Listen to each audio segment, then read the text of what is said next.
It's been a year since I last covered the mainline games within the Persona series. For the most part, I've spent the last year covering different series and talking about the spin-offs within this franchise, exploring the different elements of the franchise that do and don't work, and seeing what potential the series offers and what Atlus has explored in the past, so that I can look forward to the franchise's future and have a better understanding of Atlus's strengths and weaknesses when it comes to handling its characters, story, and gameplay within this franchise. Potential is a theme I really want to hone in on, because it's going to be a big theme for today, as I think Persona 2 is full of it. You see, Persona 2 is a game I've shilled often in the past, with the huge caveat being the execution and unexplored potential the game has. I've been waiting for a decent excuse and that final push for me to finally do a video on these two games, and after a recent poll I did, I think the time is finally right. So with that, I welcome you guys. This is Sleep, thank you for clicking on this video, and welcome to the Persona 2 Retrospective. Enjoy!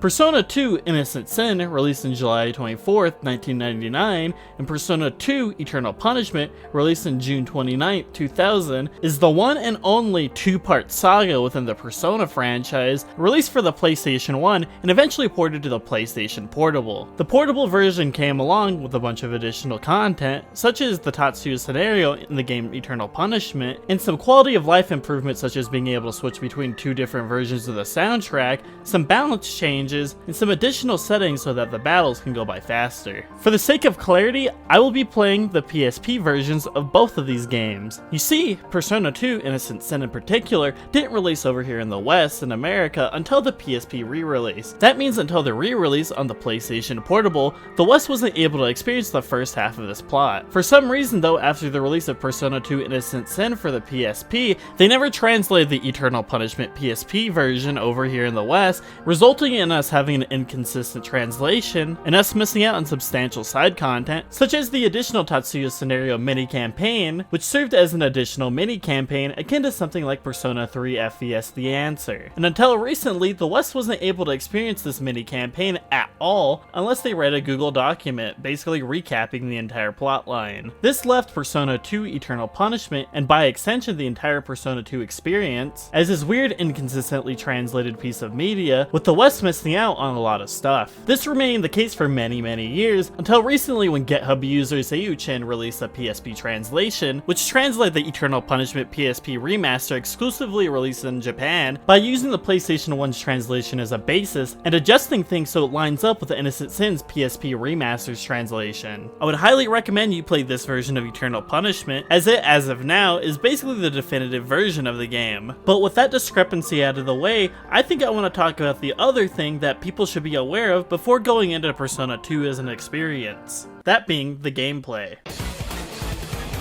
The gameplay of Persona 2 is what I can only describe as the Achilles heel of Persona 2 as an experience. It's often one of my least favorite parts of revisiting this game as a whole, and generally it's a pretty big part as to why I want a remake of this game. Often I hear a lot of the criticisms towards specifically Innocent Sin as fundamentally being a problem with difficulty, but at least in my opinion, I think a huge problem with Persona 2 in general are the systems in place in terms of collecting personas, the level and dungeon design, battle animations, encounter rates, the UI, and much more. Let's go into detail why I think this way. For those not aware of older Persona games and to an extent older Atlus titles, the basic battle system in older Persona titles is completely different than the one more system that we know in newer Persona titles. And while there is a lot of crossover between this game and a lot of the newer games in terms of specific mechanics and individual cases, I think it's how these mechanics interact with fundamental systems established in Persona 1 and 3 that make them completely different in terms of execution. Take for example negotiations brought back in Persona 5 in comparison to how they were handled in Persona 1 and 2. Negotiations in Persona 1 and 2 are like an expanded on version of the Shin Megami Tensei negotiation process. For those not aware of how negotiations work in that series, essentially this system works as a way to get new party members or gain new items or get extra money at the end of battle. Generally how this works in a lot of modern and old school SMT titles is you can engage in talking with the enemy in the middle of battle. Often this will be paired up with options to give the enemies items in exchange for having a higher chance of them joining your team. For the most part this is all up to luck and sometimes can result in infuriating interactions, resulting in enemies taking your items and dipping. This is often a system I've always had frustration with because I've often thought it could be improved upon and more based around skill. In recent years there's been some attempts by Atlus to try out new systems, such as the way it was done in Persona 5 Strikers, in which at the end of encounters or large scale battles, you may at random chance obtain any of the enemy personas you face in battle. This made it so you had to engage in the battle system instead of going into a completely different system and hoping for the best. Early Persona was one of those few attempts where they tried to do something different, and in my opinion, this didn't land. In both Persona 1 and 2, there is a grid you must follow to get Persona cards. Essentially your main goal through all this is to make the demons eager, through interactions that result in various different reactions from the demons. Depending on which demon you're talking to, you'll get different Persona cards relating to their different arcana. This is a minor change from what was done in Persona 1, where instead you would be given skill cards. Another slight change from what was done in Persona 1 was the pretty neat addition of allowing the player to pair up party members to go and interact with demons. This results in a lot of really cool character interactions within the party. The only downside to this, in my opinion, is it resulting in a lot of tedium when in tandem with a lot of the systems within the Velvet Room. The Velvet Room outside of Persona Mutation, which is a mechanic in which your persona can mutate at the end of battle randomly, is the only non-plot related way of gaining new personas. The earlier mentioned persona cards basically act as a currency in the Velvet Room.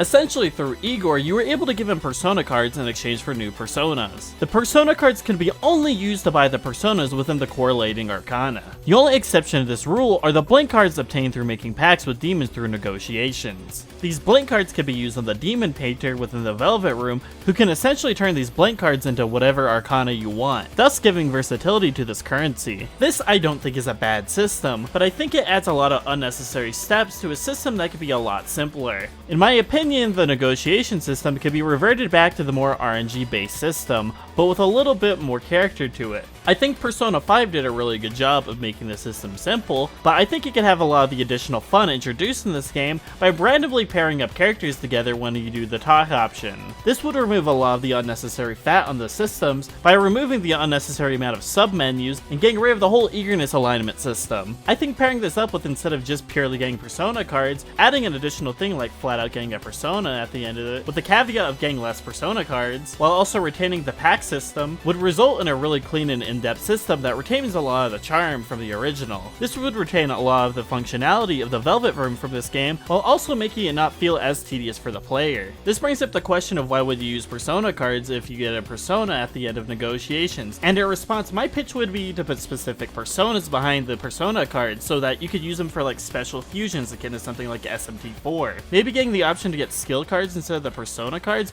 would also bring in a lot of additional depth that would give a lot of choice to rewards at the end of negotiations. Negotiations and the activating a persona in these games isn't my only problem with the gameplay though. Specifically, my biggest problem with the battling is specifically the amount of sub-menus you have to go through before the battle starts going, and the amount of time battle animations take. I feel like both of the games are on the verge of having pretty decent combat, but the problem being the presentation of them. It takes way too long to do anything, and it just feels like a drag. I feel like some UI cleanup and a remaster of the animations would fix this issue, like put fusion spells on the same menu as normal attacks, and try to make the games visually satisfying without taking too much time from the player. The PlayStation Portable versions of these games as they stand now have an option so you can skip the animation and get back to the action quicker. Problem being it kinda gets rid of that visual satisfaction and makes the game feel extremely dull. There's definitely some attempts from the PlayStation Portable version to make the animation stand out a little more, especially during the fusion spells where a little cut-in will come in. But I feel like if the game got a modern revamp with maybe adding in stuff like the one more system and a little more visual flair to it, the games will be in this perfect spot in terms of their battle system. I feel like the remaining issues I have with the game would be pretty easy to address too. One of the biggest problems facing Eternal Punishment and Innocent Sin are the random encounters, but with how modern Persona games handle their encounters, I think it'd be really awesome to see overworld monsters. This small change would make the enjoyability of Persona 2 really go up and make the game a lot more fun to play in terms of dungeon crawling. Speaking of dungeons, I think a lot of the dungeons in the game as they stand currently are a little annoying and could use a little bit of a revamp. I think with Persona 5 style interaction with the environment and the removal of stupid traps like sending you back a couple of floors like there are in some of the later dungeons in Persona 2, this could be a really fun dungeon crawling experience. Some additional notes I want to take on the gameplay before I move on is on the overworld map when you're exploring the game, I would like if they added some little checkpoint markers so that you know where you can go next for the main missions. This on top of stuff like markers for side quests would also be really helpful. My biggest hope for if they ever touch this game again would be for a much more immersive overworld such as something in Persona 3, 4, and 5. I think this game has so much untapped potential in terms of making you really immerse in this experience and has so much potential to become something extremely great. But as the game stands now, I probably like it a little more than Persona 3, but I don't like it as much as Persona 4 and 5 gameplay wise. But as much as I kind of have issue with the gameplay of Persona 2, I think it's really hard carried by the story. So let's get into why I think the Persona 2 saga have some of the greatest stories in an RPG of all time. Before I get into the story, I want to give you guys a quick warning before I get into it. This is a complete spoiler-filled recap of the story with my thoughts and opinions given along the way. I will be both covering the story of Persona 2 Innocent Sin and then proceed to the story of Persona 2 Eternal Punishment. I will have timestamps on the video so that you can skip to my concluding thoughts if that's something that interests you, or if you're worried about getting spoiled on Eternal Punishment because you haven't gone to it but have played Innocent Sin, I would highly recommend you skip to that timestamp when I get to that segment of the video. These are very story-rich games and I would highly recommend you guys experience them before you go and check out my analysis on them because there are a lot of twists and turns that are generally really good in these games. But if that doesn't bother you, let's hop right into the story of Persona 2 Innocent Sin. Persona 2 Innocent Sin opens up on a young high school student attending Seven Sisters High, working on his bike at the high school's bike rack. This student is a rebellious protagonist, Tatsuya Suo. After a brief introduction to some students, Tatsuya is briefly scolded by Takashi Hanya, the weirdly beloved principal at Seven Sisters High. Tatsuya following this goes on a little search for Saiko Takamaki, who is his homeroom teacher, and he engages in a brief counseling session with her outside by the bike racks. Here the idea of what Tatsuya is gonna do after high school is brought up, and he quickly dodges the conversation when a girl named Lisa Silverman interrupts them. Lisa Silverman is a young white girl attending Seven Sisters High who has a little bit of a crush on Tatsuya. She comes here needing Tatsuya's help as a young girl was kidnapped by a gang from rival high school Kasagami High. The kidnapping of this girl came with a message, serving as a challenge and invitation to a confrontation between Tatsuya and Ikichi, leader of the gang. Tatsuya seemingly accepts the invitation, and he hops on his bike along with Lisa Silverman to go and save the girl. Luckily, the situation isn't as bad as initially thought, as it turns out the challenge was issued by a bunch of band members within Ikichi's group. Ikichi seems frustrated yet thankful towards the group, as he was just looking for an additional band member. Lisa provokes him though, and this results in him getting so angry that he summons a persona. Tatsuya and Lisa in the heat of the moment awaken to their own personas and are able to fight back and defend themselves from Ikichi's attack. This causes the three to collapse, and they awaken in this weird ethereal world with a man named Philemon. Philemon warns the three about danger coming to Sumaru City, telling them that seemingly rumors are becoming reality. The three then wake up and realize that they all had the same shared dream. This causes them to test out the rumors becoming reality thing on a rumor called the Joker game, known for having a figure appear to go and fulfill your dreams. This horribly backfires on the group though, as after they call their own phone number and start the ritual, they are unable to tell them about what dreams they want fulfilled, causing them to have their ideals sucked away. Ikichi's three band members are frozen solid, and they are thrown into this horrible fate where they will become less and less relevant in people's minds, thus being forgotten by the masses. For some reason, Joker seems to have a grudge against against Tatsuya and the others, and he proceeds to beat the hell out of the group, almost killing them. The only thing that stops Joker from blatantly killing them is them seemingly not remembering a certain event that he's trying to get revenge for. He finds killing them at the specific moment to be a useless endeavor, because what's the point of making somebody atone for an event that they don't even remember? Joker proceeds to leave, but promises to make everyone remember and atone for their past sins. The ass kicking they just received motivates the group to go and investigate, and hopefully find out more about Joker and the rumors along the way. This is the basic hook and premise of the plot of Persona 2, and in my opinion this is an excellent intro that gets people really invested in the mystery of this game. It has some really good comedy that makes the characters really stand out, and it sets up one of my favorite premises for a game with the whole rumors becoming true thing. For a premise, this opens up a lot of opportunity for creativity, and they sure the hell run with it in the later parts of the game. Like, holy shit. The game basically becomes a conspiracy board on 4chan by the end of it. We'll get to that later though. The game continues by having the group go back to Seven Sisters High, where a rumor has been spread about the school's emblem, resulting in there being a horrible curse on it. This is actually the reason for one of my favorite scenes in the game, where this girl's face melts off because of the curse. It's this really gnarly scene and I really like it. It sets this tone that isn't really present in a lot of newer Persona games, and it's really dark and awesome. The group attempts to destroy all the emblems around the school to prevent even more students from being affected by it. After destroying a bunch of clocks around the school with the school emblem on them, the group stumbles across two reporters also looking into the Joker rumor. One of the characters is actually a character from Persona 1 named Yukino Miyazumi, who's a freelance photographer working with her friend here Maya Amano, who works for a local paper named Coolest Magazine. The duo grills Tatsuya and the group for information, but they are quickly and rudely interrupted by some enemies. Here it's revealed that the two already awakened to their personas, and they dispatch of the enemies relatively quickly.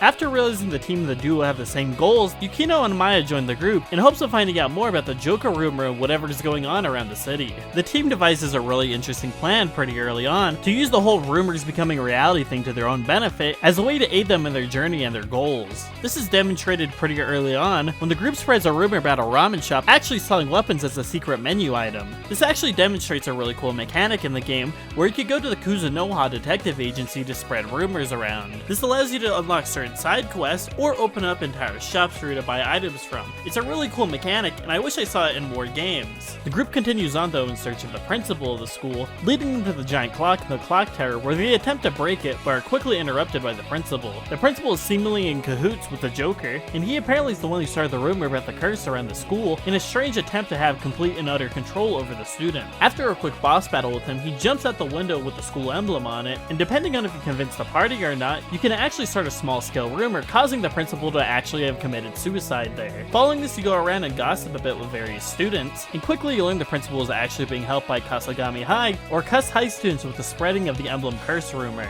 Apparently the girl who was being held hostage earlier by Yukichi's band members went to investigate, infiltrate, and interrogate the students in hopes of finding out more about the rumors. On the way there, they find out the students spread a rumor around basically saying that he's stronger than Yukichi and hoping to overthrow Yukichi and his own gang. The group decides to go investigate a local club and hangout spot for a lot of students in hopes of confronting the student and finding out more information with the Joker rumor. When they get to the club, Yukichi's gang turns on him and the group fights through the club, eventually reaching the student and new gang leader. While they're there, they run into former track star and high school dropout Anna Yoshizaka. Yukino tries to lift her spirits a bit since she seems to be suffering from depression with some advice, but she's quickly and harshly shot down. Yukichi, partway through the dungeon, runs ahead to go fight the leader, and when the rest of the group catches up to him, he's getting his ass absolutely handed to him. As it turns out, the person who took over Yukichi's gang was someone that Yukichi pantsed when he was in middle school. This young student is Hiroki Shigemoto, and thanks to the experiences of the past, he's grown accustomed to bullying the weak. While Yukichi is down and weakened from the beating he just received, the new gang leader and bully exposes that the girl who was held hostage earlier by Yukichi's band, and the one who came to this club to investigate the Joker rumor that Yukichi had apparently been bullying, is actually a love interest from Yukichi's past, who actually put on some weight because Yukichi was being bullied when he was a kid. She did this so he didn't feel alone, and so that she can eventually confess her love to him. By the time they saw each other again though, Yukichi had lost all the weight, and she felt so embarrassed and shy about approaching him that she intentionally hid the truth about her identity from him. Yukichi, feeling resentful for his past actions, confesses that he still has feelings for her despite her difference in appearance. Hiroki, out of anger and spite, slashes Kozi's, Yukichi's love interest's face. Hiroki continues to taunt Yukichi, revealing that he will always be stronger than the gang boss due to the rumor he spread around. In a pretty cool 2000 IQ move, Yukichi revokes his own title as the boss, and then proceeds to beat the everlasting shit out of Hiroki with a gut punch. This causes some self-reflection in Yukichi, saying he has no right to judge Hiroki for his actions due to his own past actions. actions. Ikichi uses this as an opportunity for character growth and attempts to make amends with Cozy, resulting in her running away out of embarrassment for what just happened. The group then turns to Hiroki in hopes of getting more information about the Joker or the rumors going around. Kiryu reveals that he started the rumors on the behalf of the student council president of Kas High. He also says that there's a secret organization that you must join if the Joker grants your wish. With this, the group hopes to investigate Kas High in hopes of finding out more about Joker and the organization. Kas High is getting prepared for their new school festival, and seemingly their new student council president is missing. This student council president leads them into a trap inside of a bunker that seemingly has a rumor and curse put on it, making it impossible for the group to make it out of there. After exploring the looping bunker for a couple of times, the group decides to settle down and hope to strategize a way to get out of there. While the rest of the team takes a quick rest, Maya and Tatsuya have a quick heart-to-heart about how she thinks Joker might not be a bad person. This reminds Tatsuya of his lighter, and he tells Maya about a friend he grew up with who's very much like him, and an experience they had with a drunk man, resulting in the friend giving Tatsuya the lighter. After some further reminiscing, Maya pushes on and stays positive through this, thinking on ways to get out of here. After an incident with Amir, they're able to find a way out using Yukino's camera. The group decides to go and investigate the gym, where there's apparently a masquerade party being held. When they get inside, they see the student council president Yuso absorbing the energy of the mass students through a crystal skull. Yasu runs away when he sees the group arrive, and the group confronts him on the school's rooftop. After refusing to give the group the crystal skulls that was making the students into shadowmen just like how Joker did, the group easily dispatches him in battle. After losing the fight, he reveals that anyone who joins the mass circle must present its executives with ideal energy derived from dreaming hearts. This shocks Ikichi and Lisa, who recognize the name the mass circle from a game from their dreams. Suddenly, an executive from the mass circle appears, and it turns out Anna from the bar earlier that Yukino was talking to is actually an executive from the mass circle. She reveals the crystal skull can only be held by someone with the constellation of a holy cross, and immediately Yuso gets incinerated on the spot. Here we are introduced to another executive of the mass circle, and the highest ranking one of the mass circle, King Leo. He seemingly has a grudge against Maya, saying that Anna made a mistake here and deserves punishment if she really wants to see the Oracle of Maya be fulfilled. Anna says she'll take care of Yukino herself, and Maya seemingly has a mental breakdown over King Leo since he's been constantly stalking her since she was little and is known to be a serial arsonist. The two Mass Circle executives leave, saying they'll leave the team to the Exalted One. This leaves the team basically at square one, with Yukino really empathizing with Anna. The group returns to the gymnasium, but everyone's already been turned to shadow men. The group do some investigating at a sushi shop, which turns out to be the shop that Ikichi's father runs. Here Ikichi gets scolded and grilled on a lot of his interests and his physical appearance, with Ikichi blatantly lying about the truth out of fear of how his father will react. The team briefly encounters some students at a park, congratulating Lisa on an idol debut she's not even aware of. After some questioning at the Kuzunoha Detective Agency, it's found out that Lisa's two friends have somehow taken off as idols, with Lisa being the rumored third member of a trio on a poster. The party decides to go and confront the girls, and the two girls revealed that they made a wish without Lisa's consent, essentially making the three of them take off as idols. Lisa fiercely rejects this idea, but the two continue on to a radio station anyway in pursuit of their debut. Ikichi and the others pressure Lisa into attending in hopes of deviating any assassination attempts, since the party's still a little shaken up over the student council president being incinerated. The group arrives at the radio station, but Lisa suspects the music producer is actually a Persona user and pressures Lisa into joining the broadcast in hopes of getting more information from him. The music producer Genji on the broadcast announces that their new song will be based off the Joker game, and the team split from Lisa heads over to the concert hall. The team spy on Lisa having a conversation with the other two members of Muses, talking about the misconception of her being some foreigner who could speak English just because she's a white girl with blonde hair and blue eyes. She vents more frustration about her standing out within groups because she was often bullied as a kid for being mistaken as a foreigner. This frustrates her nowadays because it's what makes her popular or be cool in the eyes of the people surrounding her. The other two members of Muses tell her if she just wishes for it, she can do anything she wants. Lisa immediately snaps at them, accusing them of being part of the mass circle. The music producer steps in and tells her that the entire reason she's having these thoughts is because she lacks a dream.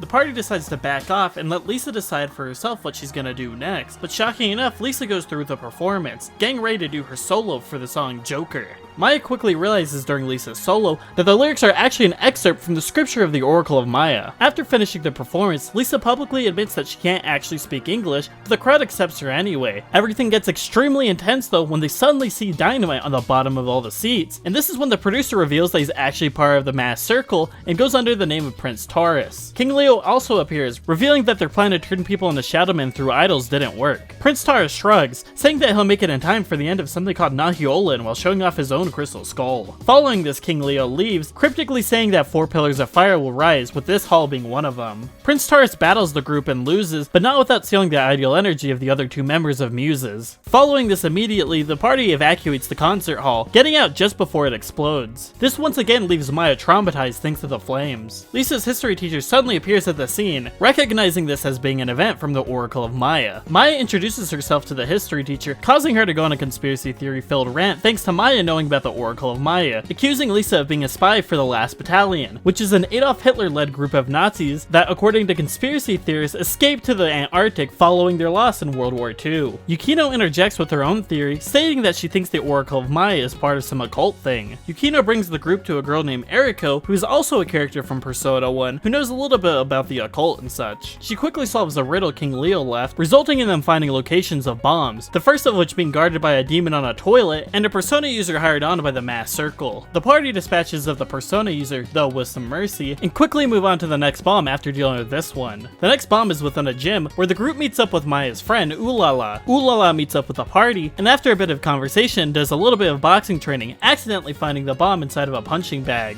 When brought up, Ulala recognizes the name of the Mass Circle from a conman she once dated not too long ago. That same conman comes out with the transmitter for the bomb, with him ready to summon his persona, but quickly being dispatched by Ulala and her own persona. Following this, the group finds a note from King Leo stating to meet him at the Aerospace Museum. The group, despite suspecting it being a trap, decide to go to the Aerospace Museum when suddenly, King Leo sets fire to the entrance of the museum, forcing Maya to finally face her fears and help out the party and anyone inside the museum escape the fire. Everyone finds that Persona user from earlier who's protecting the bomb, and Maya attempts to save her from a fire, resulting in a rope snapping and Tatsuya reaching out to save Maya. Here Tatsuya remembers an incident from when he was young, in which an insane man stabbed him in front of a shrine as a young girl burnt inside of the building. This caused Tatsuya to awaken to his persona for the first time and burn away half the man's face. Tatsuya saves Maya with the help of his persona, and the party rushes to the top of the museum. Here we see Yukina's classmates get beat up by King Leo, and the young persona user the group saves quickly runs over to King Leo and asks him why he left her to die. This is when King Leo holds her hostage and reveals that he's actually Tatsuya Sudo, the man who stabbed Tatsuya in front of the shrine in his flashback. He blames both Tatsuya and Maya for burning half his face, despite Maya nor Tatsuya remembering her being involved. This is when King Leo reveals that on all the bomb sites he actually set up backup detonators and he sets them all off. He also reveals that the end of Nahia Olin is the fulfillment of the Oracle of Maya. What this means is the old world will be destroyed, while certain members chosen from humanity will survive and live as gods. He also reveals that he's seen the face of Joker, proving it with a flower in his hand. This comes with a message from Joker, telling the group to remember a certain summer day 10 years ago. Lisa takes a guess as to the identity of Joker, wondering if Joker is a girl she once knew when she was younger named Big Sis. Suddenly, the floor collapses under King Leo, and the party saves the Persona user once again. The team take advantage of a rumor spread around children, in which they use the blimp at the top of the museum as a way to escape, with her sensing King Leo on board. The group go to confront him, with him seemingly being mentally unwell and attacking the group. After defeating him, they question him as to the identity of Joker, but it's to no avail as they escape the crashing blimp. After the group washes onto the shore, the young Persona user thanks the group for saving her twice, and the group decides to go ask the history teacher earlier that knew about the Oracle of Maya if she knows anything about the Joker rumor. This is when Maya gets a call from Ulala saying the group has been framed and rumored to be the terrorists behind the bombings.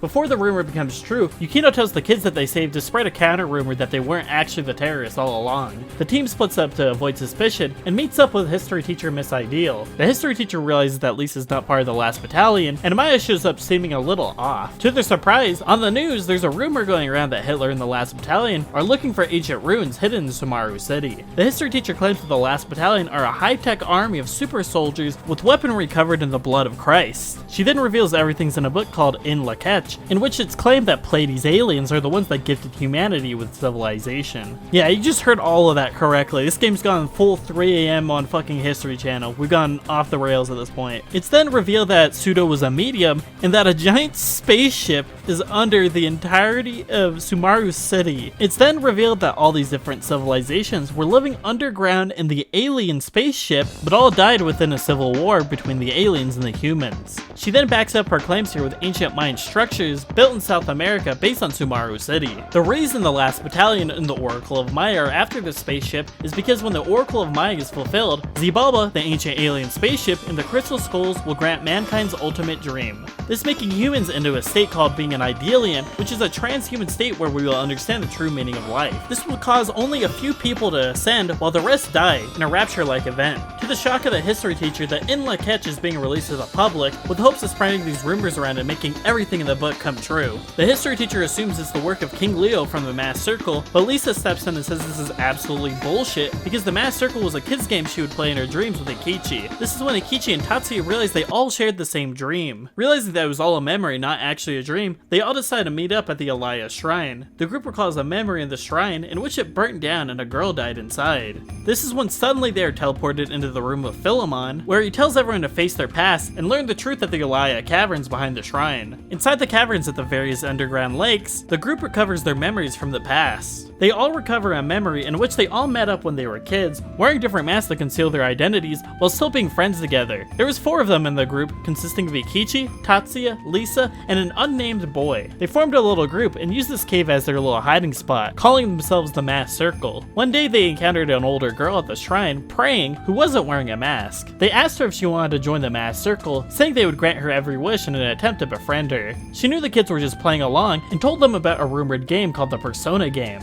She stated in this game they can meet their future selves, but instead they actually got their personas. Maya states during this that you can't forget your sins, and your past sins won't disappear just because you've forgotten about them. Yukino is the only other adult though, making a counterpoint saying that you could always repent and start over. The group goes through the cave and finds all the masks except for one of them, that being the black mask. Maya states that it's the kid who hasn't forgotten. This is when the group is hit with another memory, in which the older girl nicknamed Big Sis stated that she was going to move away after summer vacation ends. After everyone seems a little down, the boy in the black mask's name is revealed to be June. That's when an idea from a young Lisa comes up, telling everyone else to lock Big Sis in the shrine so she can't leave the next day. Tatsuya objected to this idea, and he too was locked up in the shrine. This would result in Tatsuya getting stabbed the next day, and Big Sis seemingly dying in the fire thanks to the arsonist. This innocent sin would cause the group to repress these memories and never meet as the Mass Circle again. At least that's what they thought, because Lisa believes that the Joker is actually Big Sis, because they never apparently found a body in the fire. This is when the group is suddenly attacked by the weird Maya, stating that she's made everyone remember their innocent sin. This is when suddenly the real Maya shows up and saves them. Here it's revealed that Big Sis was actually Maya all along, and that the other Maya was a spy from the Mass Circle created from the rumors of them being terrorists. Suddenly Joker appears and the fake Maya gives Joker a crystal skull. Here it's revealed that Joker's plan to make everyone believe that Maya died and drown them in despair has been ruined. He tells the group to leave if they want to live, but Maya declines, revealing the true identity of Joker as June. June is in shock, unable to believe that Maya is alive and survives Pseudo's fire. The group then fight the imposter Maya and find comfort in each other after all these years of repressed and horrible memories. It's revealed that Maya survived the fire through her persona, and she comforts an illusionary version of herself, trying to tell everyone the truth about June through this cave. June got away, but everyone has intentions of helping June understand and accept the truth. This is when everyone is suddenly moved to Philemon's domain, and Philemon congratulates the group for reaching the truth, thus awakening to their ultimate personas. The group leaves Philemon's domain, and they walk outside of the cave to one of the most shocking scenes in all of Persona. A fleet of the last battalion's planes come in, dropping robots and soldiers throughout Sumaru City. They get a call from the history teacher telling the party that June and the last battalion are headed for the ruins at Chichen Itza, this being located at Mount Katatsumuri. Yukino is worried because her love interest and photography teacher was taking pictures over there. The group immediately runs over there and engages in battle with the last battalion.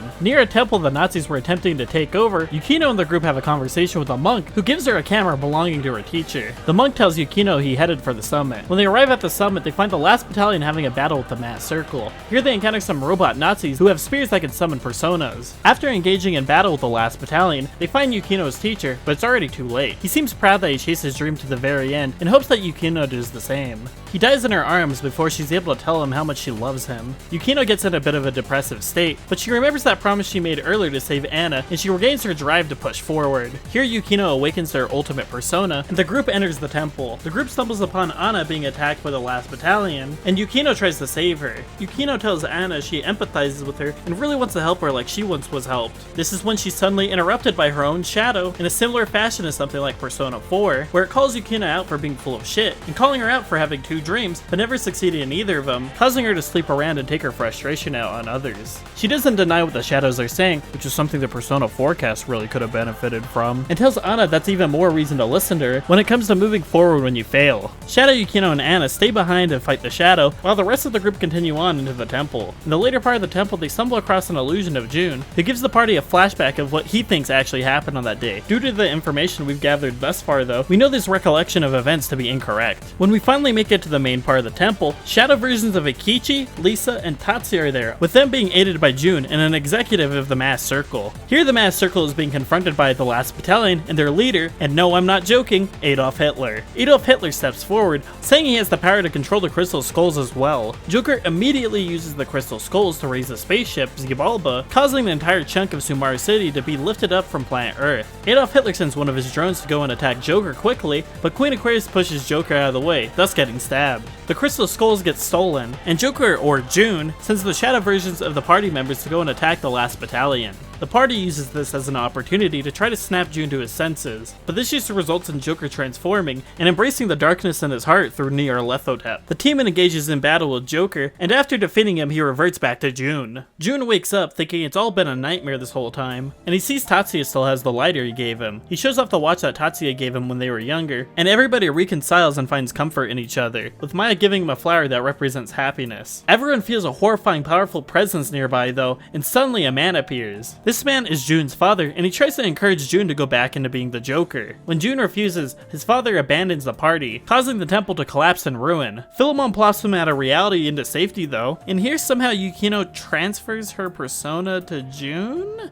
It's a little weird. She says she doesn't really need it anymore, and she walks forward in life with the experiences from here on her shoulders. Philemon tests June before transferring the persona, and he sees the growth in him, allowing him to harbor the persona. Tatsuya's persona also evolves into possibly one of my favorite protagonist personas in the entire series. It's really cool. Maya's, Ikichi's, and Lisa's personas also evolve too, and there are also some really cool designs. After returning to the normal world in front of the shrine, June reveals that if you destroy the crystal skulls, everyone who turned into Shadow Men will return to normal. The group decides to go to the individual temples of Earth, Wind, Fire, and Water to retrieve their respective skulls so they're not used by June's father or the last battalion. Yukino and Anna decide to go back to the city in hopes of protecting the civilians and fighting off any enemies. The group moves on to each individual temple, facing their own traumas and fighting their other selves. At June's temple, you fight some of the last battalion, who mock him for not remembering what was happening while he was Joker, also teasing him for not really knowing who Queen Aquarius was. After defeating the last battalion robot, they get the Wind Skull and move on to the next dungeon. Just for reference, you can do all these elemental temples in any order you'd like. At the Leo temple, Tatsuya faces the shadow version of himself. Here, a lot of the choices you make along the way impact the dialogue of the shadow, who will scold you for your outlook on life. He taunts Tatsuya, saying that if you couldn't save June, well, you couldn't save the world. The shadow has this hopeless outlook on the world, and even when Tatsuya beats him, he says he'll always be within our protagonist. When they get to Scorpio Temple, they see Ikishi's shadow holding someone. Shadow Ikichi talks about how he got Cozy to join the Mass Circle, and how she slimmed down because of her wish. She confesses to Ikichi that she's always loved him, and how she would bully him when he was little because she was embarrassed. Shadow Ikichi further guilts Cozy over the fact that he lost weight because of her, pointing out that she gained weight because of the guilt that she held. Pissed at his shadow form, Ikichi confesses his love and fights for her. Despite his shadow saying he'll always be with Ikichi, Ikichi accepts the shadow as being his true self.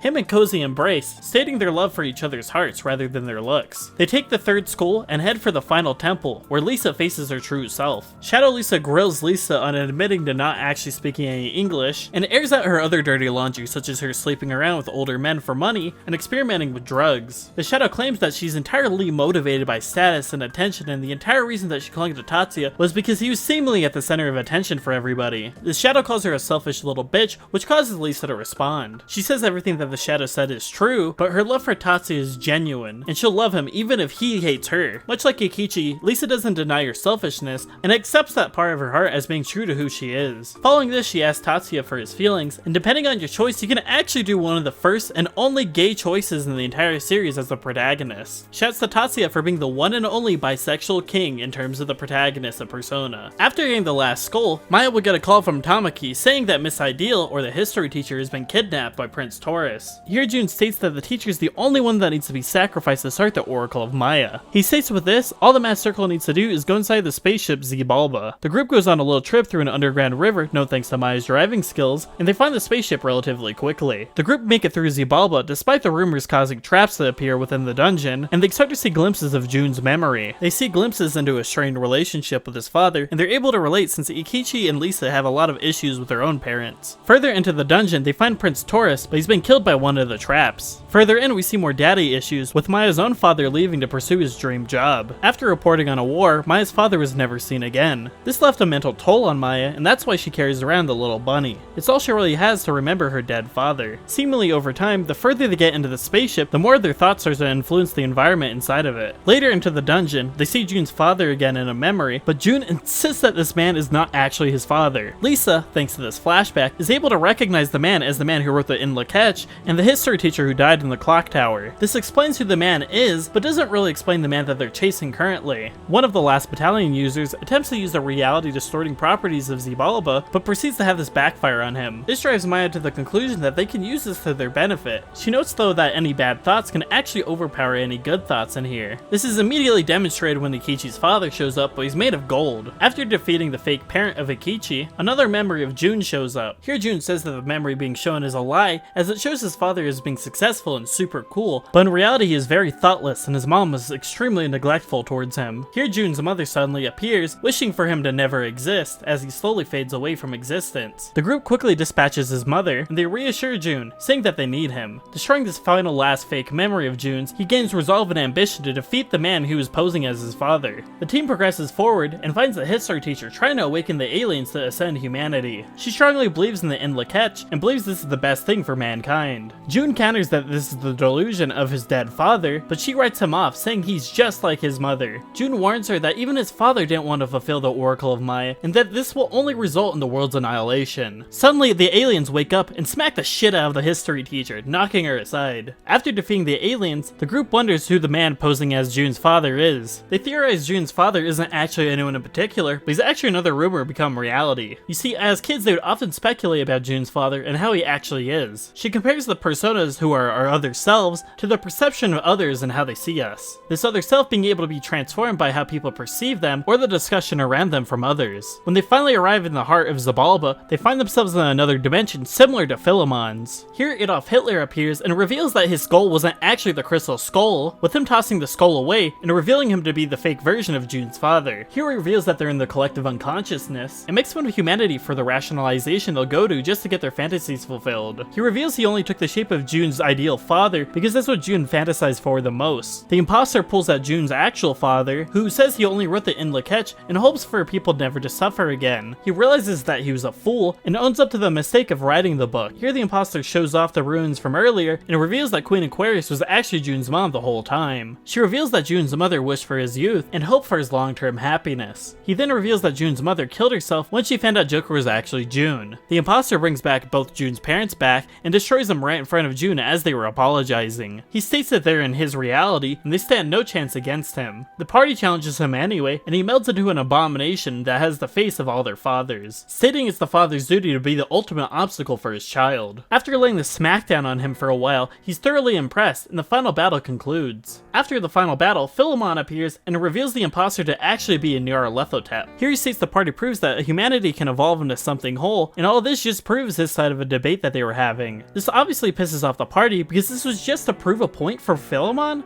Like, are you serious? You made us go through all this just to prove a point against this fucking weirdo here? The crawling chaos interrupts though, and states all Philemon could do is watch. He summons the history teacher from earlier with the spear bathed in Christ's blood. She stabs Maya with the spear, causing a wound that can never be healed thanks to a rumor Nyarlathotep spread thousands of years ago in wait of this very moment. The group attempt to save her, but thanks to the rumor, it's to no avail. Everyone helplessly watches as Maya dies, with her telling the group to forget about her, and that they have the power to achieve their dreams. As Maya dies, Nyarlathotep says the oracle has been fulfilled, thanks to the sacrifice just made. This causes the Earth's rotation to suddenly stop, causing a tremendous force to wash over the world, destroying it instantly with only Xibalba and everything on top of it surviving. Nyarlathotep states that the darkness of the human heart is all that remains in the end, and he flies off with the history teacher, celebrating his victory. Philemon gives the option to the party to undo what just happened and change fate as we know it, but to do that, he would delete their meeting on that summer evening, which would in turn cause an alternate timeline.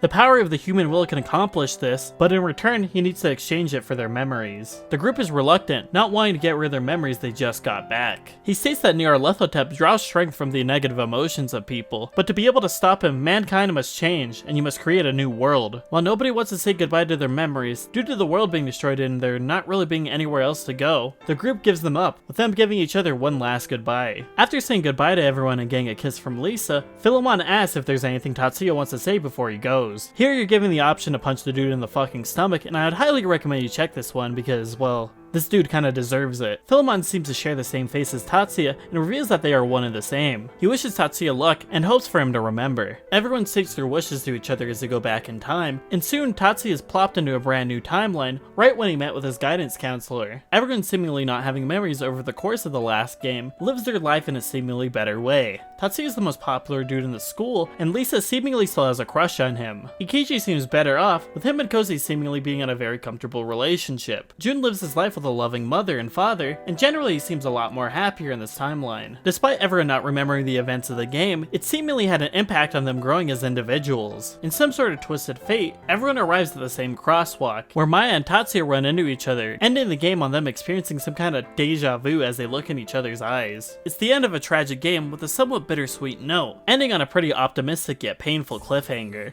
Persona 2 Innocent Sin, despite being only the first half of a complete story, is a really good experience from start to finish. This game has a lot of twists and turns and approaches the characters that would forever change the series as a whole. Elements of the characters, plot beats, and better focus on the characters caused the series to really shift in a way that really became something special here. I think the writing here is among some of the best in the series, and narratively the game intertwines in a way that's really interesting from start to finish. Some of the characters introduced here are among my favorites, with some of their dynamics and the way they bounce off each other being some of the most fun in the series. I really appreciate the amount of growth and development each character gets, and the way it intertwines into the events of this game is just really fascinating and cool. I appreciate the topics the game delves into, like the occult, family struggle, addiction, love, and the acceptance of one's true self. The game really nails down the idea of really loving yourself and appreciating the individuality within yourself. Like, this is a really high bar for a game in this series, and it's astonishing that it's not even my favorite game within this video.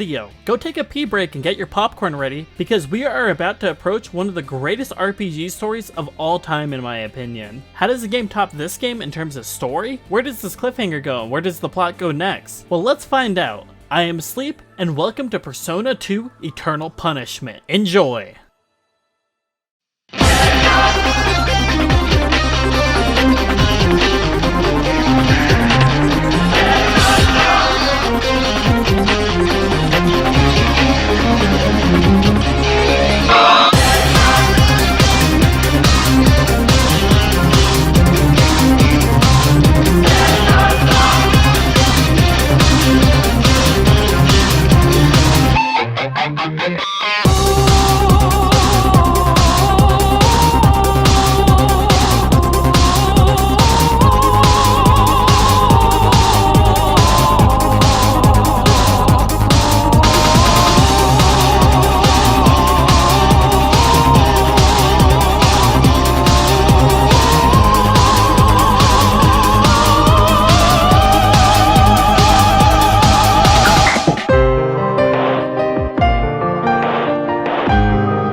Persona 2 Eternal Punishment opens up on a very sad Tatsuya remembering the events of Persona 2 Innocent Sin. In front of the shrine from Innocent Sin, Tatsuya seemingly starts a mission in some sort of attempt to atone for a sin he made in the past. This is immediately followed by the game foreshadowing a group, seemingly starting a ritual. The game jump cuts again, introducing us to our new silent protagonist, Maya Amano. Quick little side note before we continue on with the story analysis, I personally really don't like the idea to make Maya a silent protagonist. There's a lot of events in this game that I would really like her reaction to, and just getting rid of her character in terms of like dynamic is really frustrating to me because she's genuinely a cast member I really liked in the last game, with plenty of opportunity to grow and learn from this game. It's really frustrating. Hopefully they address this in like a remake or something, but I digress. Continuing on, we get a glimpse into Maya's work life, with her getting a seemingly random letter from someone called Joker, with this letter threatening her with the words, "You're next." Maya doesn't have much time to harp on this though, as she gets called into an office to immediately get scolded by her shitty boss. She gets thrown in this shitty story, with her boss assigning her to investigate the murders around the Joker rumor and find out more information about the rumors at Seven Sisters High. Yukino is taking up the story around the Joker rumors, and Maya meets up with her friend Ulala in the lobby, who's seemingly frustrated with the fact that she has to work overtime today because the two had plans to go to a party. Ulala is Maya's friend who sells lingerie and is infatuated with like the occult and fortunes. She's a really good friend of Maya's, but she has a little bit of a complex due to her not having really good luck with men. Ulala, frustrated, points out that Maya's been acting a little strangely lately due to her running into a boy who gave her a sense of deja vu. Arriving at Seven Sisters High, they run into Yukino's friend and teacher, who's currently being interrogated by police. This is due to a track star's involvement with a hit and run, and they suspect the teacher is somehow involved with this too, with Sergeant and Detective and brother of Tatsuya, Katsuya Suo, suspecting her involvement with a recent string of murders. On the way out, the detective is asked by the teacher what Tatsuya has been doing lately as he hasn't been showing up to class. Katsuya expresses his frustration as he also has no clue what the hell the kid's been up to lately. Detective Katsuya leaves and Maya talks to Miss Psycho, learning about the Joker rumor, which this time around basically acts as a hitman you could call over the phone. You can learn some information about the Joker, stating that he was once possibly a killer 10 years ago, with him never being caught and possibly having powers related to demons. Out in the courtyard, Maya and Ulala watch a girl get berated by Principal Hanya, with him accusing her of being Joker and writing off a classmate that was defending her for being a washed up all-star. Maya and Ulala comfort the two students, saying they'll confront the principal and harassing them. When Maya and Ulala arrive at the principal's office though, they find a horrible, gruesome scene as the principal's been murdered. Just then, Detective Katsuya walks in and finds a note on the body, linking it to the recent string of Joker murders. Katsuya justifiably grills Maya and Ulala on if they saw anything suspicious on their way here, suddenly being interrupted by the student Anna walking in, screaming she didn't commit the murder and running off. The three of them give chase but are suddenly ambushed by Joker. Joker admits to killing the principal, saying that he fulfilled a request for someone. He seemingly has a grudge towards Maya, with him somehow knowing about him dying in the other timeline, referring to it as the other side. He summons a bunch of demons, hopefully forcing them into summoning their personas. He also tosses Maya a pair of two guns, possibly in an attempt to make her remember the other timeline. Tatsuya attempts to rush the man in an attempt to arrest him, but is immediately pushed aside by his demon. This results in Katsuya awakening to his persona Helios. Maya and Ulala follow suit, with them awakening to their personas Maya and Callisto. They defeat the demon, but immediately get their ass whooped by Joker, who summons his own persona. Much like the group in Innocent Sin, they get knocked out and sent into Philemon's domain. Philemon does a similar spiel to what he did last time, but this time he seems a little weak, and he slowly fades away as he describes the rumor system and vaguely talks about a series of misfortunes that led to this very moment. The group wakes up in a very similar manner to the Persona 2 cast in Innocent Sin, realizing that they all shared the same dream. Following this, Katsuya calls for backup, and the three of them stick together. Here they start to theorize about what the dream meant, and they come to the reasonable conclusion that Joker is actually the result of a rumor. They decide to continue on and chase after Anna, and they find her in the clock tower being confronted by Joker. He urges her to join him since they were partners in Innocent Sin, but she declines, causing him to knock her out. He quickly spots the party and puts them to sleep. He almost kidnaps Anna, but his plan is suddenly destroyed when Tatsuya walks in and single-handedly saves her. Joker gets away before Tatsuya can catch him, and Tatsuya gives Maya an emblem from Seven Sisters High, telling her to spread a rumor around at the Kuzunoha Detective Agency so that Joker can't get any closer or harm anyone with the emblem. He then leaves, telling Maya not to get involved any further. Shortly after this, Katsuya's backup arrives, and his captain takes him off the case, scolding him and comparing him to his father. Katsuya, obviously upset by this case, decides to join Maya and Ulala as they continue to investigate Joker, with Katsuya's main goal being to arrest him. Heading over to the Kuzunoha Detective Agency, they meet with a chief over there, telling them that despite he doesn't spread rumors usually, he did have a boy come in earlier, asking if the Joker rumor was spread. Curious Curious to see if this rumor thing is true, the chief accepts the group's request to spread the rumor around about the emblem repelling Joker. Speaking to the chief's assistant Takamaki, Maya finds out that the boy who's looking into the Joker rumor was indeed Tatsuya, seemingly looking for the source of the rumors. She then introduces the group to an online chat room on a website run by a friend of the chief named Baofu, known for archiving and spreading rumors around online. Baofu, curious as to how the group survived the attack from Joker, asks if they could meet in person so they could talk more in depth about their encounter with the Joker. The group agrees and they meet at a bar called Parabellum, where they discuss a recent rumor about the Grand Cross, which is an event in which the planets line up in a cross-like shape, where it was rumored that it was going to cause the end of the world. Luckily, nothing came of it though. When Baofu arrives, he senses the group's personas, now realizing how the group survived Joker's attack. He explains that the Joker rumors are coming from a TV show by the Joker, with the foreign minister Tatsuya Sudo having some sort of connection to him. He apparently has a shady history, with his son 10 years prior being suspected in an arson case. Baofu joins the group, hoping to learn more about the case, with some possible other motives. With that, we have our basic setup and most of the cast of Persona 2 Eternal Punishment.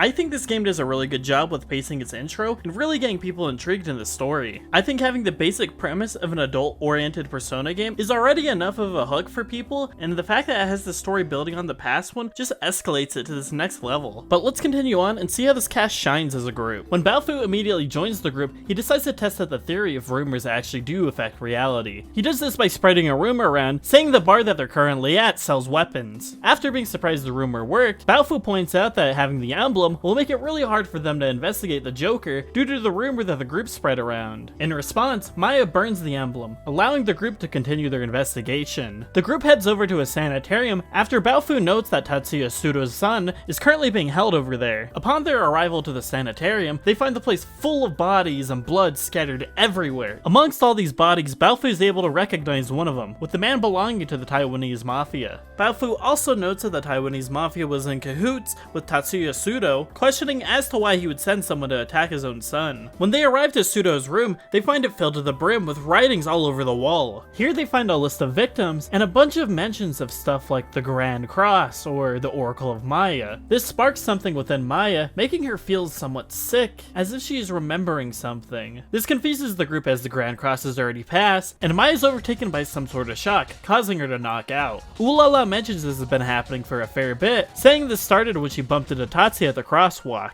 Arriving at the main office, they find Tatsuya Sudo there, asking Maya if she recalls the other side yet. He also confesses to the arson murder cases from 10 years ago, saying that he had a voice in his head, telling him to kill people and carve them up in a specific way for a sacrifice. He explains his power and how he got it from something called Kododama, which is very similar to rumors in the case that if you say something, it will happen. Suddenly, Baofu spots something outside, seeing a man with a scar calling someone from the inside. This for some reason greatly upsets him, causing him to run off. Sudo then answers the phone, saying that he's killed all the mafia members and he's coming for his fucking dad. He confesses that he used to kill people for pleasure, but now he does it just because it's his job, and people seemingly just call him to do it. He states that this timeline is wrong, and that the other timeline is the correct one. He once again urges Maya to remember the other side, and urges the group to meet him at the Sky Museum, thus leaving him to fight his demons. When they finish the battle, they head over to the Sky Museum, where they see a bunch of children on a field trip. Here, Maya is recognized by a high school student named June, who remembers her from when she ran to Tatsuya at the crosswalk. He tells the group that he got a letter to come here, and suddenly the place catches on fire. Sudo's voice is heard, telling the group to go and save the kids, and bring them to the roof just like the other side. Much like in Innocent Sin,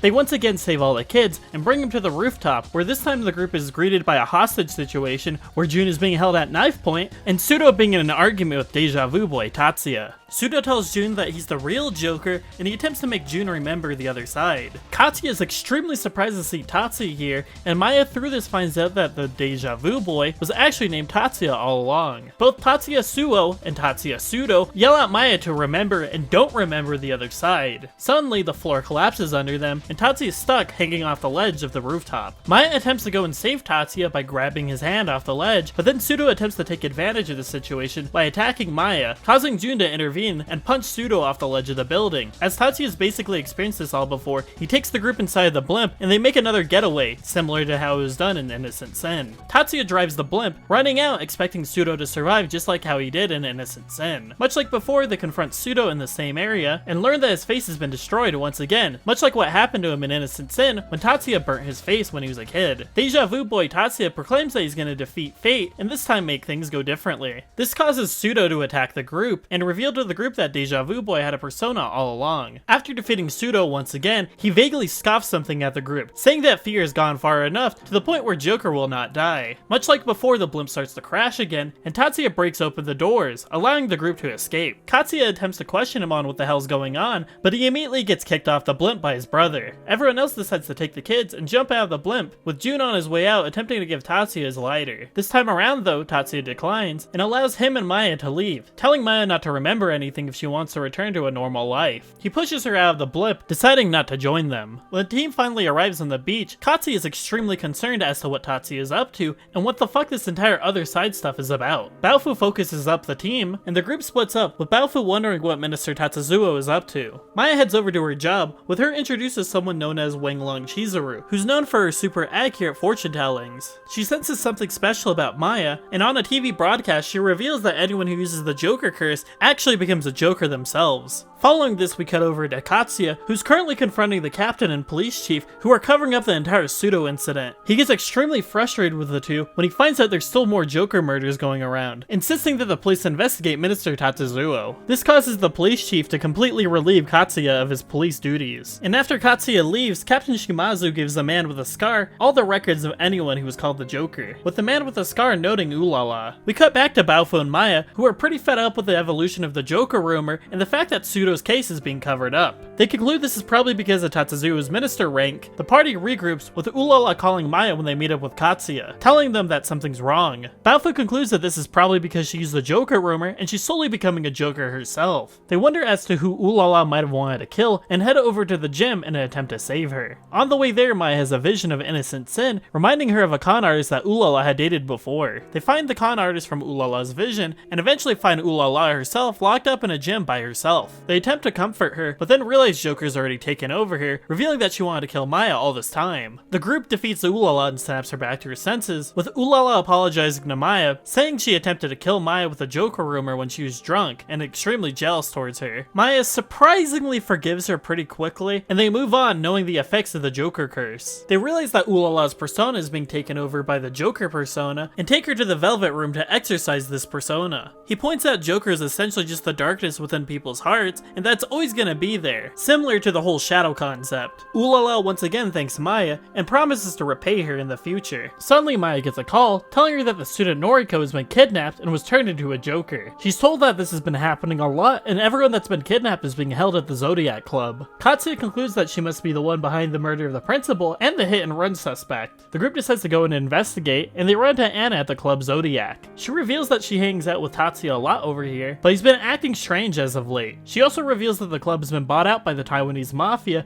and the kidnappers spoke Chinese. The group heads to the back where they hear there's a casino and they run into the man with the scar. He allows Baofu to step forward and reveals both of them to be rival assassins. Baofu, not denying what he says, asks what Tatsuzuo's plans are, learning that young Pao, the man with the scar, has been working in cooperation with the Japanese government and that none of the people that have arrived here outside of Noriko have been kidnapped. He even offers to give her back, but Baofu sees through his lie as Noriko summons her own persona, which turns out to be an even bigger Joker. They manage to subdue her as young Pao gets away, and Katsuya sheds a little more suspicion onto Baofu after the truth has gone out here. Once again, the group exercises another Joker in the Velvet Room, where Katsuya gets an anonymous phone call from someone saying to meet at Alba Park, with them offering some information to help through this entire case. When they arrive, they speak to a man on the other side of a bench, who reveals that everything, when it comes down to media, police, or just any source of power, is related to the New World Order. Katsuya pitches the idea to go in and defeat the police chief and captain themselves, but the other man discourages that, stating that Katsuya would end up just like his father. He states the group should get hard evidence of the New World Order doing this kind of stuff, and states that they don't have complete power over everyone, handing the party 2 photos of people to possibly go get more help from. The group investigates who the 2 people could possibly be at the Kuzunoha Detective Agency, and after some scuffling around with Baofu and Oolala distracting the media, the party uses rumors to get the attention of the two, eventually allowing them to meet up with them. These two are Eriko and Nanjo from Persona 1, with Eriko investigating the occult and Kei Nanjo being the head of the Nanjo Group, which is one of Japan's biggest companies. When the party brings up the information they know about Tatsuzuo, Kei Nanjo brings up someone named Gai Shinjo, who might actually be Guido Kandori, who's the former president of the Sebek Corporation and was apparently dead. Eriko and Nanjo bring up that they once worked together during the Sebek incident and found a weird connection to the Wenglong fortunes being told. This led to Eriko and Nanjo meeting each other again, leading them to believe this is part of the whole New World Order thing. It's pretty clear that the New World Order is trying to use the Jokers for something, and the Wenglong fortunes are obviously being used to manipulate reality. Nanjo brings up the Jokers are being held in a nearby laboratory, and Eriko brings up she got a hold of Wenglong Chizuru's schedule, allowing the player to investigate two different locations. For this analysis, I'll be focusing in on Nanjo's route because I think that's the one that's more interesting, and it's the only one of the two I've played through. If you want to experience Eriko's route, I'd highly recommend you check out the game yourself, as the PSP translation is definitely really good, and definitely worth the replay if you've already played through the game already. If you go with Nanjo, you'll go to a sewer where you'll try to infiltrate and investigate the laboratory. He's actually really good with the systems and the technology within the sewer system that leads to the laboratory, because it's their technology at the Nanjo Group who actually made this. He reveals it's his father who actually supports Tatsuzuo, and that it's his fault that this entire lab and plant was made. Here the party is also joined by Reiji and Maki from Persona 1, who offer to help the party overwrite the systems within the sewers. When they finally make it inside the laboratory, they hear a rumor about the place being used for human experimentation, and find Akichi, who's looking for his friend who turned into a Joker because of the Joker curse. They allow him to join the group when they later on find the prisoners, who have seemingly had some experiment done to them that's fused them and their personas together, and find some information thanks to Baofu, stating that the entire purpose of these experiments being that they're trying to separate Joker from their host, thus making artificial persona users. Through this document, Nanjo sees that Kandori's return is actually true, and Baofu steals the research files as hard evidence. A little further in, they find the liquid version of Joker, and are immediately ambushed by Kandori. After recapturing Akichi, Kandori reveals that his entire return is actually because of people's interest in him, thus causing Kododama to revive him. Kandori then demands that the party gives back the research in exchange for Akichi's life. After giving the research back to Kandori, Kandori then points his gun at Akichi, ready to kill him. That's when suddenly Tatsuya busts in and absolutely saves everyone, being one of the most badass motherfuckers in the series. This causes a huge gunfight, resulting in the team saving all the victims of the experiments, and Tatsuya holding off Kandori until the team can get away. The team runs into an interruption though when Akichi's friend Shigemoto runs in completely deformed and turned into a monster when fused with his persona. Luckily the team is able to dispatch him without killing him, and Balfour reveals they actually got the research back, allowing them to expose this whole thing. When Nanjo and the party get back to their meeting spot, they find the entire crew brutally murdered. Finding this place to be unsafe, Balfour decides to offer the group to come to his hideout where they can all safely discuss stuff there. Through the research that Balfour was able to find, Balfour learns of a machine called the JSM, which separates the Joker from people. The separated Joker then goes into something called a Kagare, which consists of things like hatred and fears of people. Also through this, they find out Captain Shimazu's in on it, and that through the calls with the Joker, they're able to track everyone who made the Joker call and collect them for the experiments, with them also learning of a mech being made by the military for the research team. Balfour points out this isn't going to help them very much though with connecting all this to Tatsuzuo, and the team finds out through the news that there's a seminar being held that's meant to purify those people affected by the result of the Joker curse. Seeing this as their biggest lead, they sneak into the seminar where they run into Genji, who's seemingly trying to absorb the Joker within people through a JSM that can be activated by touching a statue. In an attempt to foil Genji's plan, they decide to pull a fire alarm, causing people to evacuate the building, thus allowing them to get a clear shot on the tubes behind Genji and allowing them to free the Joker liquid. This causes the liquid to attach to Genji, akin to something like venom, and turn him into a Joker with an even more powerful persona. After defeating the Joker Genji, they get another call from the dude who gave them the information earlier at the park, where when they arrive, find out that the dude was actually the chief the whole time. The chief then explains that the NWO worship a godlike figure named Gozen, who's actually the mummified remains of Kiyotado Sumaru, who's a shogun warrior that used to rule the land during the Civil War. The corpse was found in Hanamaru Park, which unleashed horrible curses onto land, causing everything to happen. Some people claim to hear voices from the mummy, telling him to destroy the world outside of Sumaru City and create a nationalist utopia. According to the people who could talk to the corpse, everything outside of the city is a sin and must be punished. In order to destroy the rest of the world, they decided to use the Wenglong dragons, which are underground energy flows called ley lines. By using these dragons, they can make them destroy a huge amount of Kagari energy, thus causing the poles to shift on the world and knocking Earth off its axis, absolutely destroying it. In order to escape danger and save the city, the NWO plans to use a spaceship called Torifune, much like Xibalba, that'll lift the entire city off the planet, thus allowing them to achieve their goal. He states the party's entire only chance now is to defeat Pseudo and eviscerate Gozen. Just then, the captain catches the chief and exposes him for betraying Katsuya's dad, who got way too close to catching Tatsuya Sudo 10 years ago, resulting in the chief being forced into framing Katsuya's dad. The chief admits to this, knowing this day would eventually come when Katsuya joined the police force, wanting to clear his dad's name. He said Katsuya's father took the fall just to protect the chief and his family. The captain states that all the chief's efforts were all for nothing, as they only helped the NWO spread further rumors. Following this, he shoots the chief on the spot, instantly killing him. That's when Katsuya's plan comes into play, where he has the rest of the team come out to surround the captain. The captain counters though, as he has the entire team surrounded. Luckily, they're able to defeat his reinforcements, and they corner the captain with him dying, believing his mission in the end. The team then learns of a deal going on at the Conan District abandoned factory, and they arrive there at the scene of a shootout with a mech, with Young Pao escaping the mech after the group gets spotted. Katsuya deduces that the enemy knows that they were bugged, and they suspect this as being a cleanup job against the enemies of Sudo. Young Pao, aware of Tatsuzuo betraying him, gets cornered by Baofu in an intense gunfight. Baofu wins the fight, hitting him with one of the hardest lines in the series before killing him. Well, at least until Katsuya interrupts him. Katsuya exposes him for his real name, calling him Kero Saga, saying he was the former prosecutor of the Sumeru Special Investigation Unit, whose partner was murdered by Young Pao and his entire mafia. Baofu then went into hiding, going under a different name, hoping to one day get his full revenge. Baofu doesn't deny any of it, and immediately jumps to saying he was using the party so he can get his revenge. Katsuya convinces Baofu not to do it, stating they needed Young Pao so they could use him to testify against Tatsuzuo. Suddenly, the mech from earlier bursts in and shoots Young Pao, killing him on the spot. After dealing with the mech, Young Pao uses his final breath to spite Tatsuzuo, telling him that they're going to awaken the Blue Dragon in the undersea ruins, and also stating what ship he's on. Taking one of Nanjo's yachts, they infiltrate the boat. Here we see a scene where Chizuru asks Kandori why he would take orders from someone like Tatsuzuo, but he denies the idea, saying the group and Deja Vu boy Tatsuya have some use to him. Suddenly, an explosion and flame erupt from the boat, suspecting this to be the work of Deja Vu boy and Paradox Tatsuya. Kandori, wasting no time, decides to hop on the submarine and heads to the underwater ruins. The group makes their way through the boat, defeating guards and finding the location of the underwater ruins. Meanwhile, Tatsuya is causing absolute havoc on the boat, defeating the military as they try to hold him back. Tatsuya tries to convince Tatsuzuo out of doing what he's trying to do, and the party quickly joins him. Tatsuzuo replies, basically writing them off, and hops on a helicopter as he has mechs attempt to destroy the ship.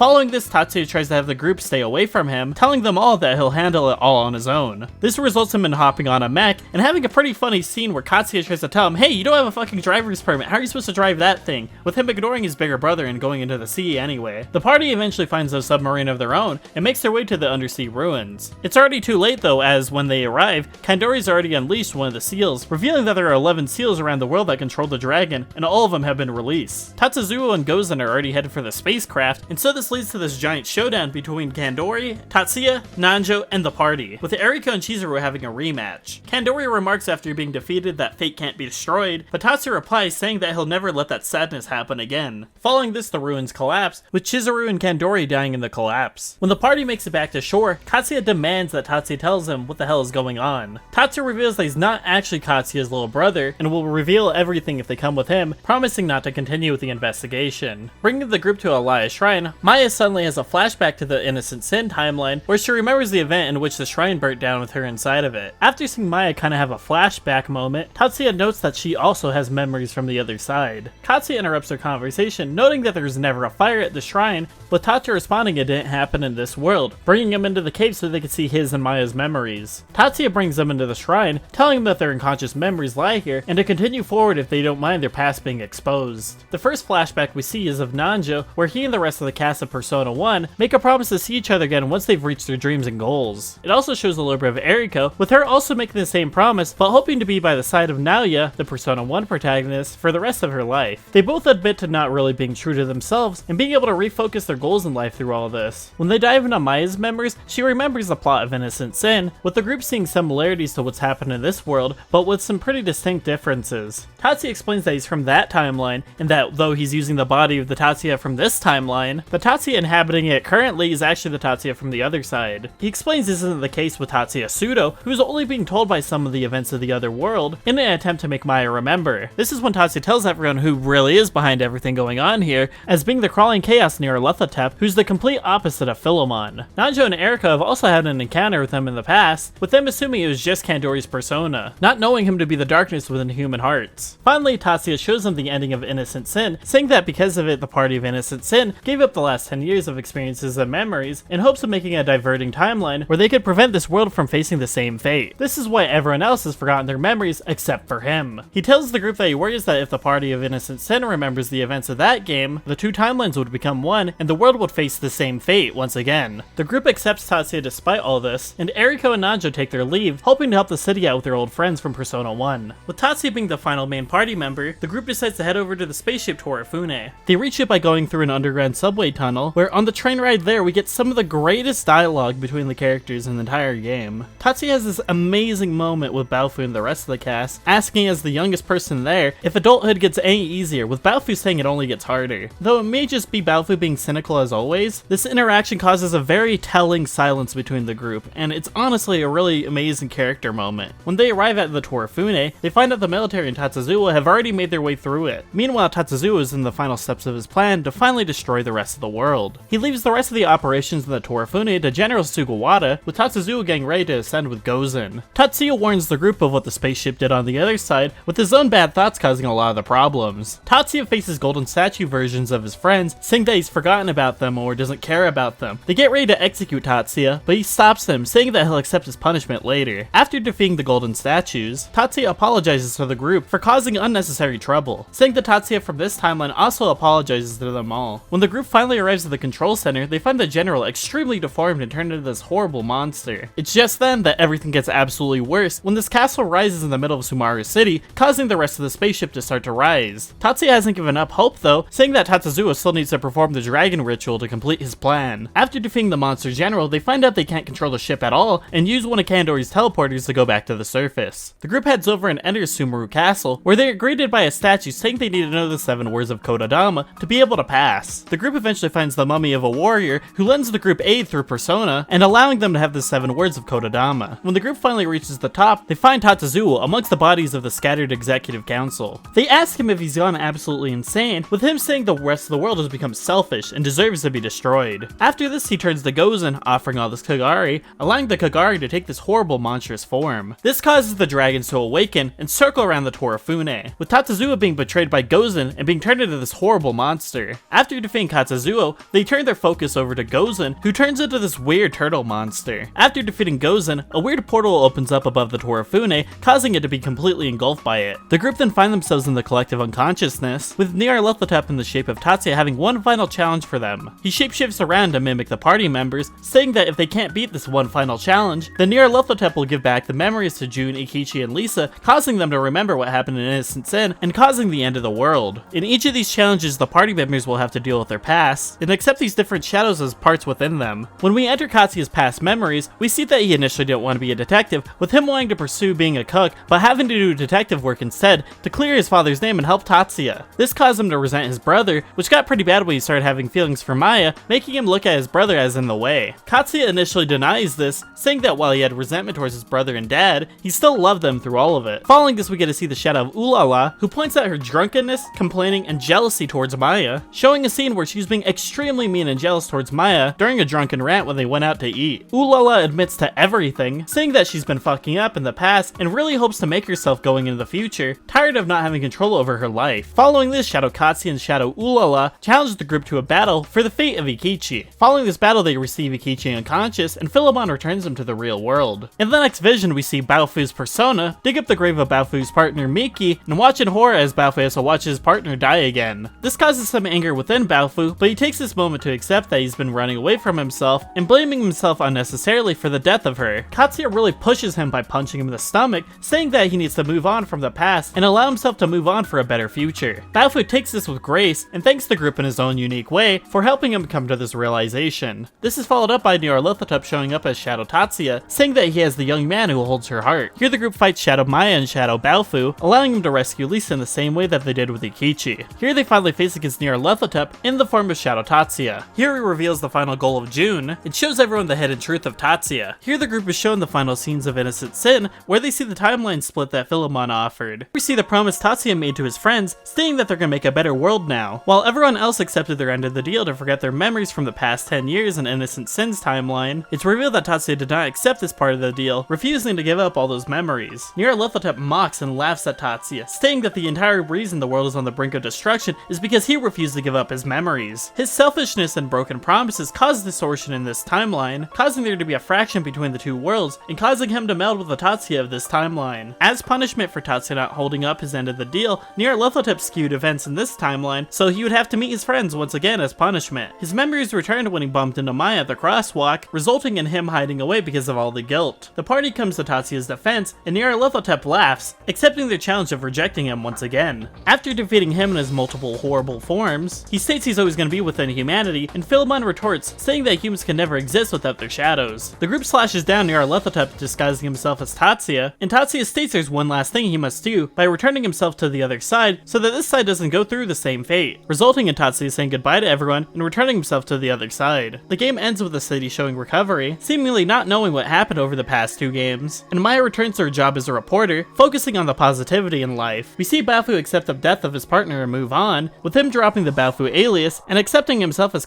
Saga. It's also revealed that him and Ulala start their own agency, in which they help with missing people. Nanjo and Eriko are extremely thankful towards Tatsuya and the people of the other side, giving huge thanks to them for allowing them to continue on with their lives. Here we see a pretty cute scene where all the people from Persona 1 meet up once again, with them finally fulfilling that wish of meeting once they've fulfilled their dreams. Meanwhile, we see Ikichi, Lisa, and June seemingly meeting up at the Elias Shrine, feeling as if they've left something behind. After this, we get probably one of my favorite scenes, where the Tatsuya from this world and Katsuya finally make up, with Tatsuya showing some interest in becoming a detective like his brother. Philemon watches as Maya crosses paths with Tatsuya again, and while she's shocked at first, she walks forward, finally letting go of the past, and finally growing and moving on with her life. And with this, we end on a pretty bittersweet and beautiful note, with this amazing narrative that's probably my favorite narrative in the entire series coming to a close. I do want to briefly touch on a quick little side thing that exists, that's kind of like the answer for Persona 2, but it isn't nearly as bad, and is pretty well executed. Here in this additional scenario named Tatsuya's Scenario, we basically get to play through the events of Persona 2 Eternal Punishment again through the perspective of Tatsuya. Here we get a little bit more elaboration on characters like Anna, we get some really cool side bosses like the first and only appearance I think in all of SMT of Cthulhu, and we get this really cool side quest involving a cat, where Tatsuya tries to save this girl who's trying to help and share the burden with Tatsuya through all this. It's some pretty cool additional side content to all of this, and it builds on the plot of Persona 2 Eternal Punishment in a lot of interesting ways. I would highly recommend you guys check out this additional scenario yourself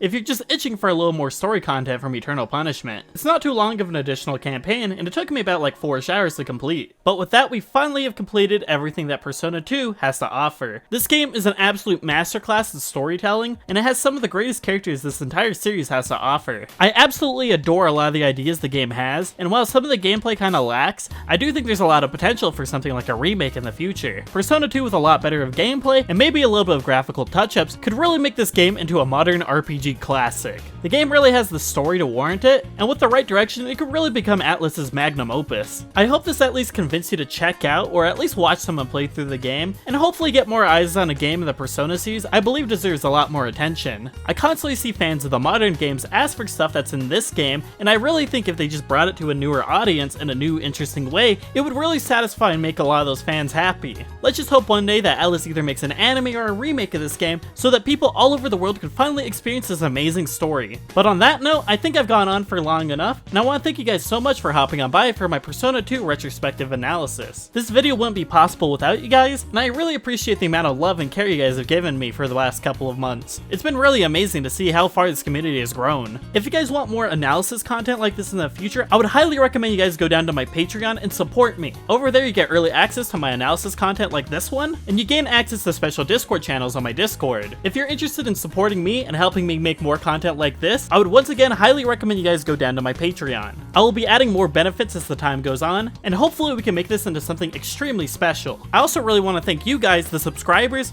people who are liking and commenting down below. That really helps me put more time into these videos and really helps a larger audience engage with my content. Once again, thank you guys for hopping on by for another video. This is Sleep, and I hope to see you guys next time when I release more future content. See ya!